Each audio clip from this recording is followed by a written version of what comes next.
ഭാരമതെറ്റൊരു തോമാക്കാരൻ കപ്പലിലേറി വന്നു. ഭാരതനാട്ടിൽ വിശ്വാസത്തിരി നാം തെളിച്ചിടുവാൻ.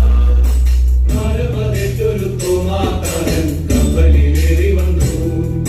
തമ്പുരാൻ കർത്താവിൻ തിരുവിലാവിലെ തിരുമുറിവുകളിൽ തൊട്ടു വിശ്വസിക്കാൻ സാക്ഷ്യം പിടിച്ചടി സ്നേഹത്താൽ മാത്രമല്ലോ. തമ്പുരാൻ കർത്താവിൻ തിരുവിലാവിലെ തിരുമുറിവുകളിൽ